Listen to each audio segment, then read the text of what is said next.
Hey, what is up? Welcome to this episode of the Wantrepreneur to Entrepreneur podcast. As always, I'm your host, Brian Lofermento, and today we are joined by two powerhouse entrepreneurs that really embody a living example of what collaboration means and how a rising tide can lift all boats in the world of business and entrepreneurship. I'm so excited for you to meet them. So let me tell you a little bit about both of our guests. We are joined today by the amazing Rachel Dickman and Liselle DeGrave. They are two incredible PR entrepreneurs that not only host a podcast together, not only team up on projects to amplify their effects and their impact together, but they're people who really understand PR at a really core level and how that can be a fuel for growth for all of us when it comes to business. So to give you a little background on both of them, RMG Communications, which is Rachel's company, and DeGrave Communications, which is Liselle's company, are both full-service public relations firms. Rachel owns RMG and Liselle owns DeGrave. Together, they work to collaborate on projects to ensure incredible results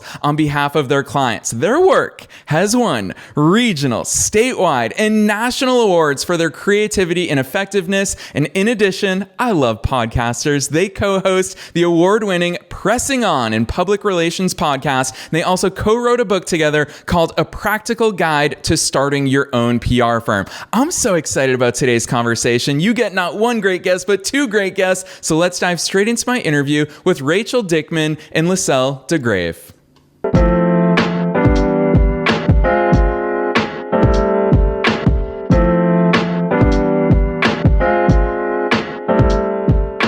I am so excited to have both of you here on the show today. First things first, welcome to the show. Thanks for having us. All right. I knew that when we've got three people here, it's fun to coordinate. You guys are already in unison, which I love. I'm going to open the floor to both of you to take us beyond the bios. I know that both of you have your own amazing backstory. So Rachel, I'll pick on you first because you're right in the center of my screen. Take us beyond the bio, and then Liselle, walk us through your story as well. I think I was pretty lucky that right out of college, I knew I wanted to go into communications and public relations. That was actually what I did my undergrad in at UCLA. So it was very natural. But the thing that kind of turned things around was I thought I wanted to do entertainment publicity. And then after going to UCLA and doing a few internships at some of the big music studios, I decided that was not the path I wanted to take. And after graduation, I went back home and got a job at the city right in my hometown doing communications. And that's what led me to doing government work. Now I really enjoy it. I worked there and a few other cities throughout California in a large utility before I went out on my own. And that's actually when I went to the utility, how I met Liselle. And we've been friends and business partners for more than 10 years now. And I know her story is a little different. So I'll toss it over to her to share.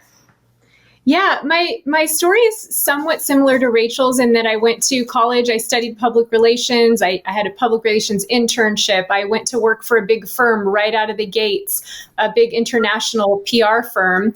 And from there, I saw an opportunity in my hometown which would eliminate my commute. I wouldn't be working East Coast and West Coast crazy PR firm hours. And I went to go work for a water district. And I was really shocked by the retirement was better. The pay was better. I didn't have a commute. And I've stuck in that public sector 20 plus years, now working on our own and having our own PR firms. But Rachel and I like to joke because I was already established and had my business. We did meet working together internally at a water district. And Rachel went out on her own. We had the same network and I panicked a little bit and I thought, oh my gosh, what is this going to do for my business? And so we just kind of said, how can we work together? And so we like to say we do collabetition, collaborate with the competition. And it's more fun because we both have our own firms. We have our own branding. There's, Rachel's unique, I'm unique, but we get to work together. And we've somehow made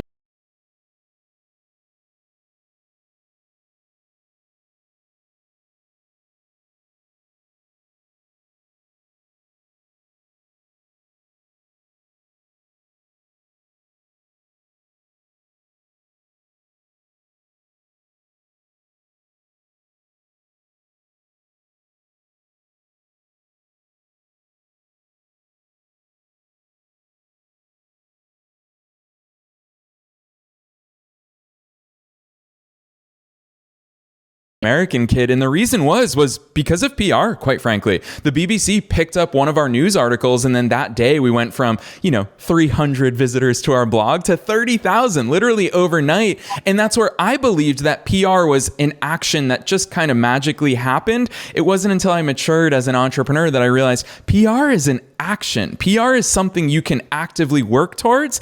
I want to hear both of your perspective on that, having been in the field for so long. What are some of those misconceptions about PR? And at a really high level, what the heck is PR really?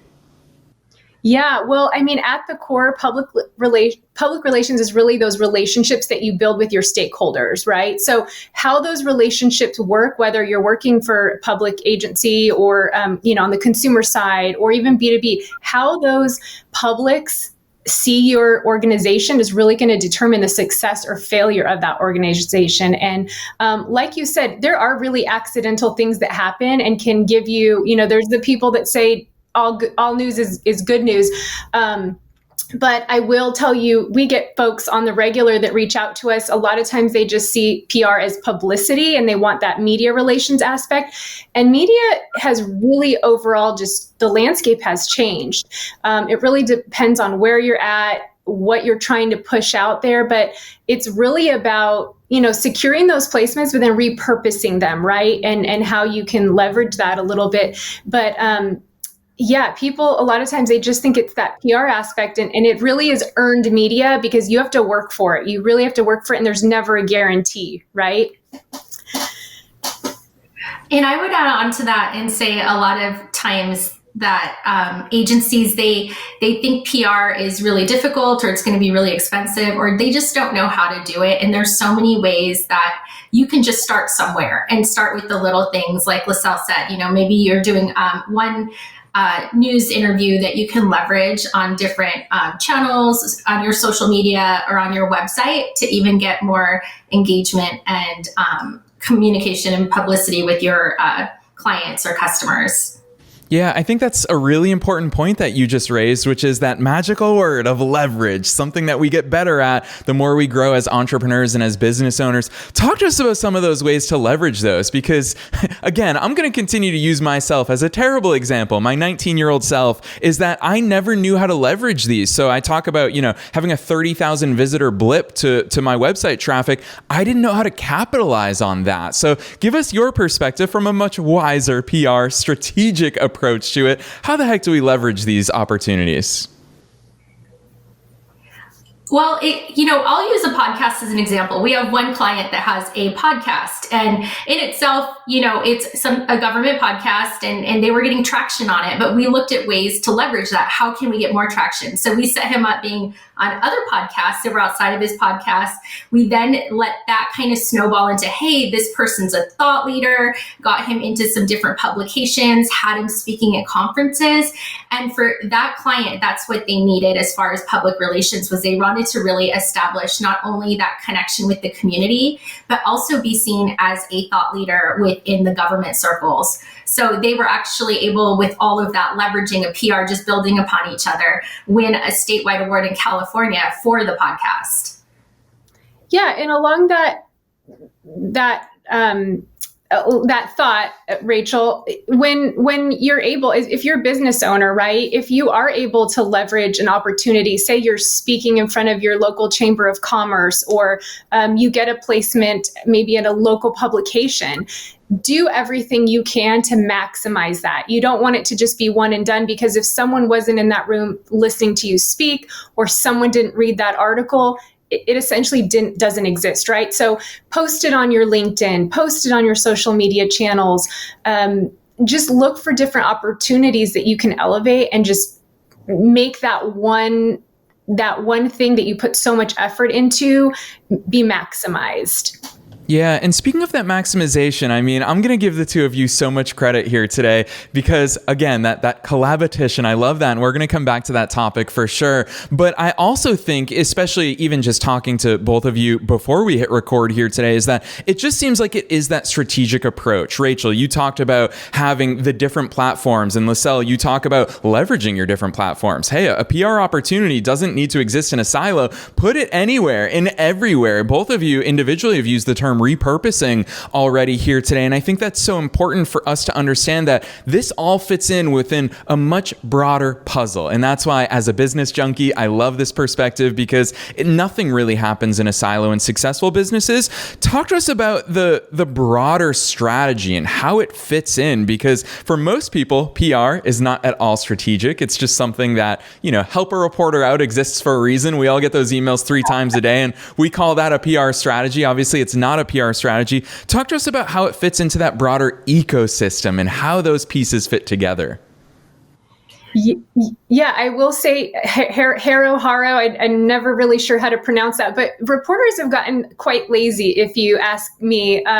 So like you said, if you are able to kind of pull those low-hanging fruits and be able to secure something through an e-blast like Haro, that's great. And figure out ways to just reuse it over and over again, but be strategic. So if you do have that opportunity, maybe there's a reporter, maybe you're an interior design business and you see that they're looking for an interior design quote.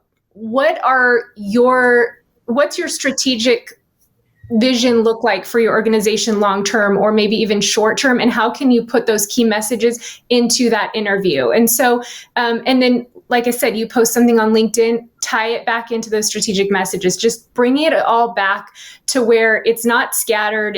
Everything is thoughtful, and you're trying to maximize everything that you're doing. And on that note, I mean, that's a really important point right there, is the big M word, messaging. What the heck are we saying inside of these PR opportunities, which even takes us out, imagine, beforehand. I mean, we've all lived in Southern California, and I always think back to the world of Hollywood and storyboarding. Well, we can't really have a production. We can't really say anything until we figured out what is that story. Walk us through your thought process there, because not all PR is created equal when it comes to effectiveness at growing our businesses. How do you even begin to storyboard, especially for all those listeners out there who are saying, I'm a website designer. What do I have to say to a local newspaper? I remember living in Boston, I would see all these entrepreneurs in the Boston Globe, and I was like, how do they even think what to say? We don't always see our own stories. How do you all help your clients get at that? In starting out, especially if you're a one-person shop or a small business and not a large corporation, it's harder to be strategic, right? When you don't know but what you're supposed to be doing. But as you grow your business, one thing to keep in mind is trying to do a strategic PR or communications plan like you would a business plan. And that's going to really help, where you can lay out your goals and objectives for the year, talk about that messaging, and then lay out ways to show KPIs, those key performance indicators for your success.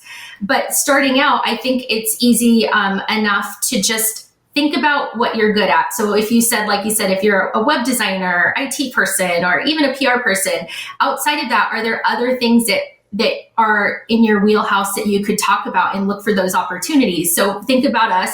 We're PR people, but there's also other things we do that we can tie into. So we do a lot of pitching of the podcast too, if that's an angle we can do, or the book, or if there's something else within what we do. I know Liselle does a lot on the education side and nonprofit for local associations as well. So that's another way that she's getting her message out. And two, just on like the basics of the messaging side, when you have those key messages developed, they're almost like, if you don't know what that is, a sound bite. So you're thinking of those sound bites about your business. And those are the things you say over and over. And even in this interview, although casual, there's things we know and we say over and over in any interview we're doing, or when we're talking to clients, or when we're doing our podcast. So it's kind of, what is it called? Subliminal messaging, but in the best sense of that, where if you're listening to us, you're hearing it over and over, but you don't know you're hearing it over and over, but there's that consistency there. And all businesses need that as well. Yeah. And one example of that, Rachel, I know you mentioned our work with nonprofits. One in particular comes to mind. And one of the things we try to do is we manage their social media outreach. And this is really relatable to any small business, or, any business owner in general, is you're not just creating content to create content. So we want to make sure that for this specific client, 25% of the posts are advocacy related, because that's important to them. We want 25% to be volunteer focused. It's a nonprofit. You're always trying to raise money, right? Raise money, raise support. And so figuring out for your business, what are those things that you want to sprinkle out on social media? And are you doing it consistently? Are you doing it evenly? Those are going to ebb and flow too. If you're having a big event or, there's some big news happening, things like that. It may not always look evenly divided, but just at least having that mindset of, we're just asking for money all the time and we're not showing the impacts of our program. Like, how can we better do that? So, think about your business and what your business goals are and make sure that that's what you're putting out, not only on social media, but maybe media relations, on your website, on your social, just anywhere that you are able to put out your message. Make sure that it's consistent and it's telling the story of what you're trying to achieve. Yeah. And I'll tell you what, hearing the way that both of you talk about this, it is that layer of intentionality. I keep saying the word strategy and intention, and it's because that's really where this is coming from. Liselle, that real life example of 25% of your content, you know exactly what it's going towards. Whereas how many of us business owners, when it's time to post on social, we're just like, what am I going to post today? And so it really is incorporating that across the board. So I love this intentionality. I love this strategic approach to all of this, which I want to go a little bit deeper because I know a lot of people where they really start getting freaked out when it comes to public relations, whether they're doing it themselves, all of us started out small, or they're able to hire agencies such as yours. They always worry about that pitch. And I'll say this on the air. Rachel and I were joking about this before we hit record. As a podcaster, I see a lot of PR pitches, 20 to 40 every single day in my inbox. Please, ladies, walk us through. What the heck does a good pitch look like? Oh man. Well, you don't want to end up on the wall of shame. We've all been to that TV station. And for folks listening that are not on the PR side, a lot of times in a newsroom, you're going to have literally the wall of shame where the worst news releases are up there. So I don't know. I mean, my biggest tip is really learn who you're pitching.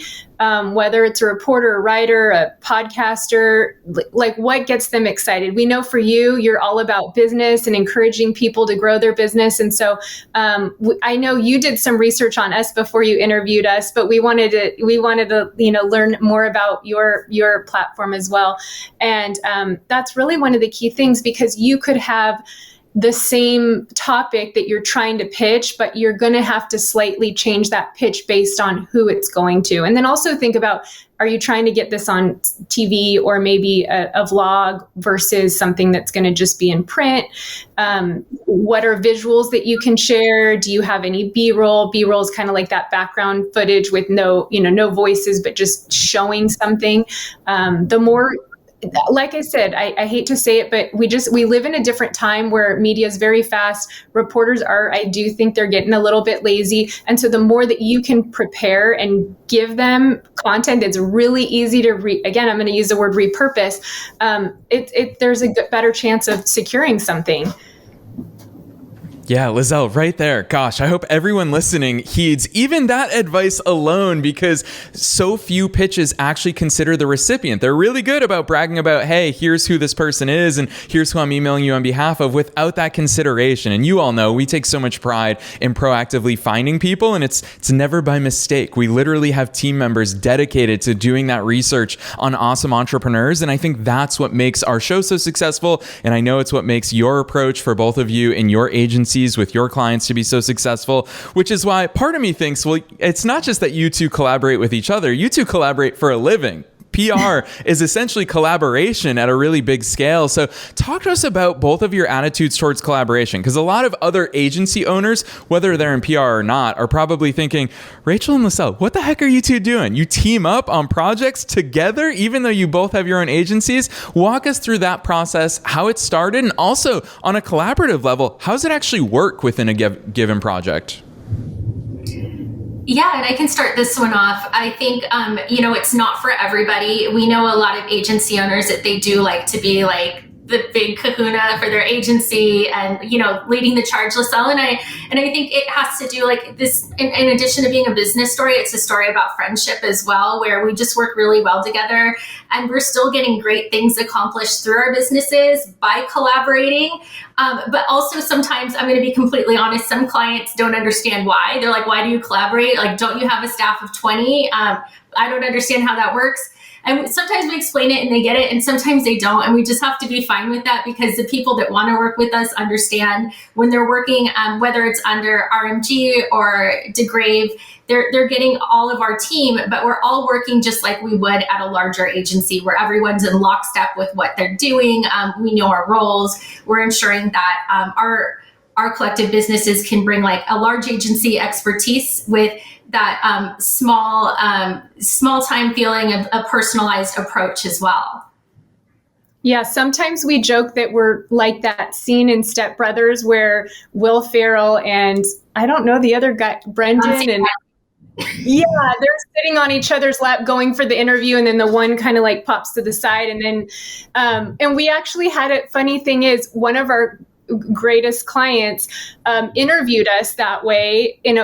We were on a Zoom call. He interviews us and then later touches base and says, okay, what is the jig is up? Like, what is going on? We researched you on LinkedIn. You guys are running two different for it. Like Rachel said, it sounds kind of sketchy, but we really have made it work. And it's more fun to work together.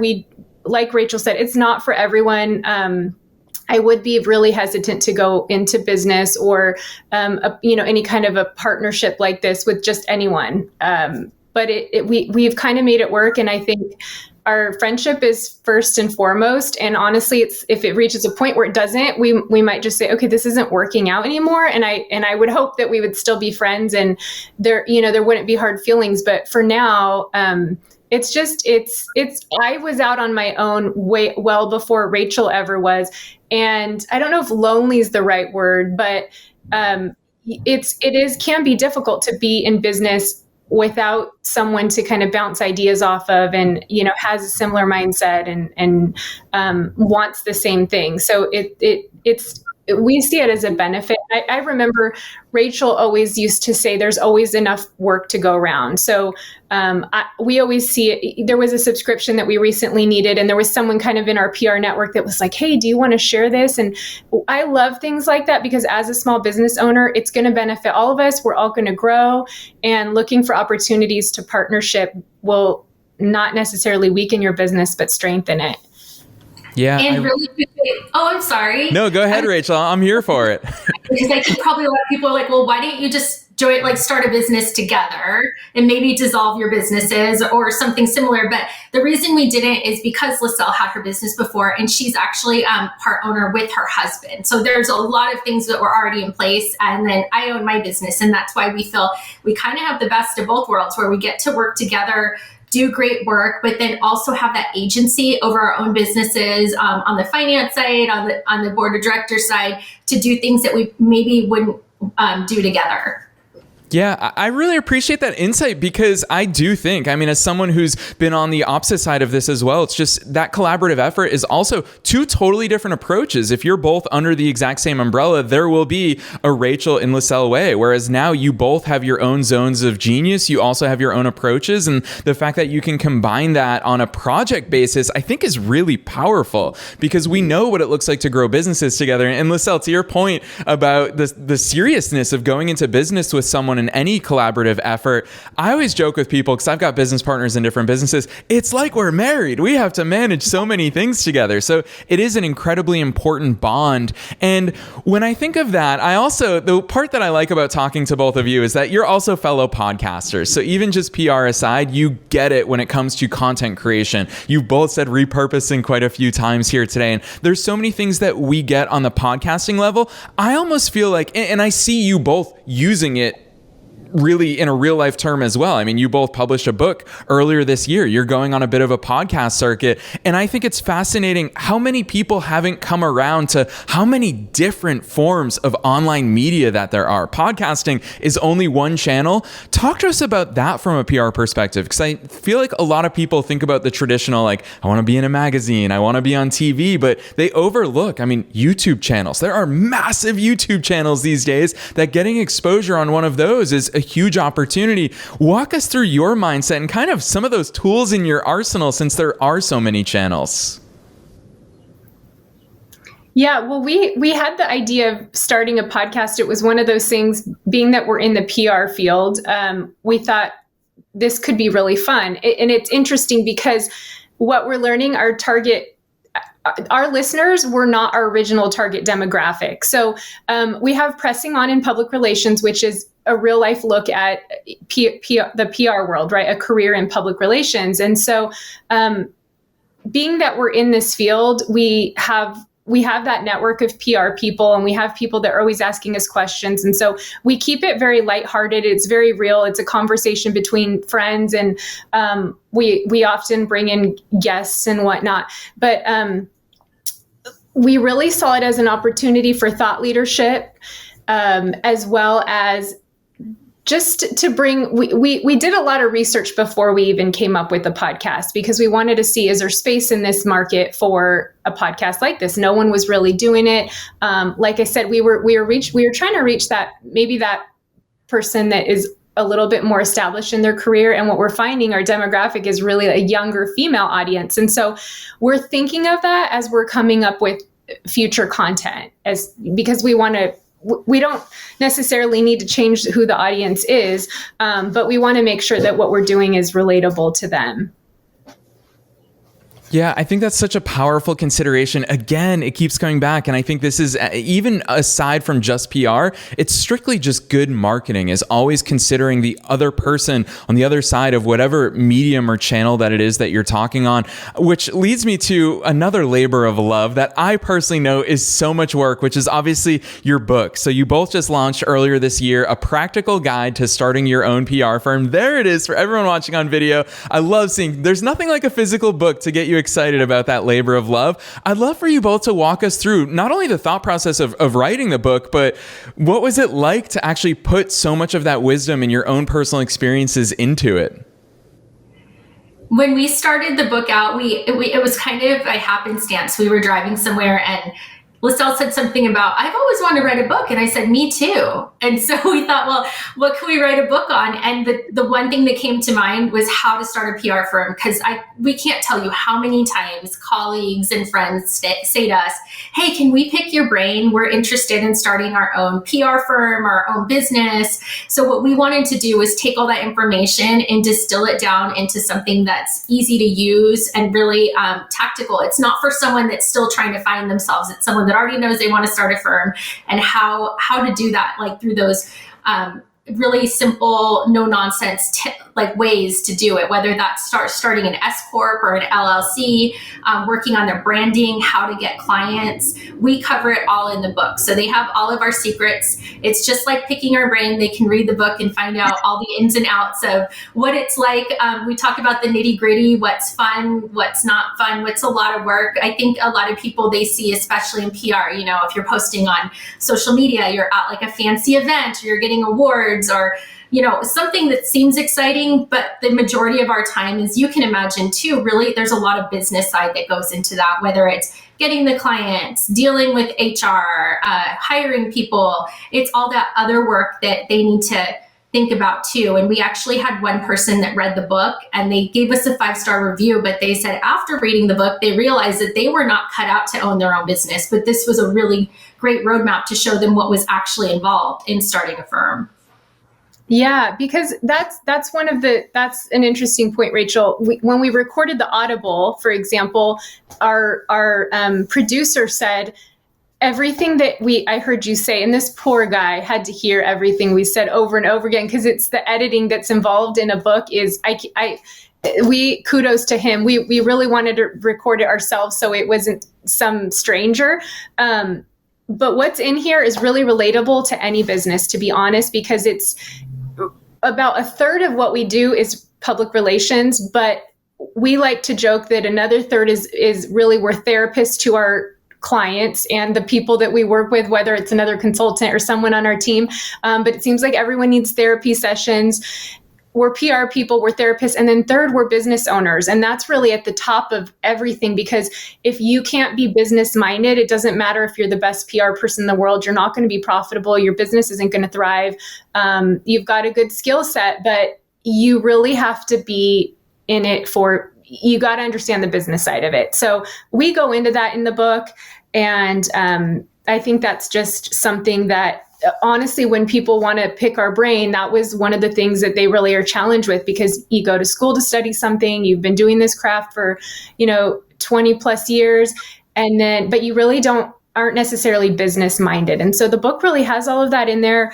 A lot of people say, why don't you could turn that into counseling sessions when people say they want to pick your brain. But Rachel and I really don't want to make a career of meeting with people and giving them business advice. And so, like she said, we put pen to paper and we decided to publish a book. And that was an adventure in itself. The writing was the easy part, I like to joke.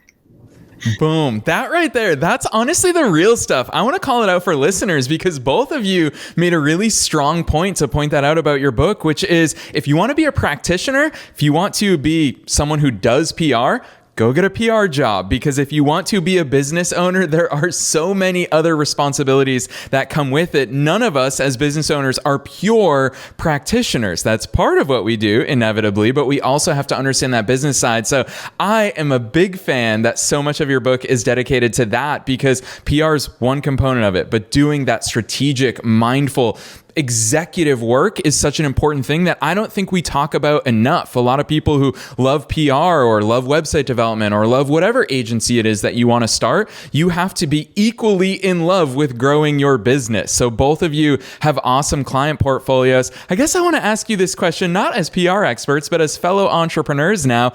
Walk us through whether it's your first client story or your favorite way of attracting a client. What's one of those real life stories as a business owner that you got a client, you were like, you know what? That is the way that I want to do business, and that's exactly why I serve others. And Liselle and I spent a lot of time in PR and had really great connections. We were connected into all the PR associations. We had our colleagues. So going out on our own, that was the first place we tapped into. We wish there was a silver bullet. We could tell people, if you do this, then this, you're going to get clients. But I think a lot of ours is, we really looked at that first circle of people we knew and started hitting them up. And, you never know. Sometimes a no is just a not now. My favorite story is one of my colleagues. They were at a city, and when I went out on my own, I reached out to him, and he said, right now, unfortunately, we have some other firms under contract, but I'll let you know if anything comes up. And I knew that when the time was right, he would reach out. And sure enough, about a year and a half later, he reached out with a small job. And now we have probably about $500,000 in contracts with that agency, thanks to doing a great job on that little job. And I know Liselle has a lot of similar stories about how just that networking or those bad experiences too. We're good at vetting now. I think that's a big thing that we've learned is not all clients are right for you. And when someone comes with a rush job and they want something in 2 days, that's not a client we're going to probably take on, because we've had, and they're in the book too, if anyone's interested, but we've had some horror stories with those, thinking that it was going to be a good opportunity and it didn't turn out to be. So some of it's also listening to your gut and your heart. And if something's telling you that it's not meant for you, and even when we look at RFPs, we feel this a lot. You can almost tell it coming off the paper or off your screen if it's going to be a good opportunity to spend your time filling out a proposal, or if it's not. Yeah, I would agree. You do get better over the years. And I think that's, again, relatable to any business. I know when I was first getting started and I wasn't so focused on government and nonprofit work, I thought, oh, I'm going to do skincare. This is going to be a fun, you think of the consumer side.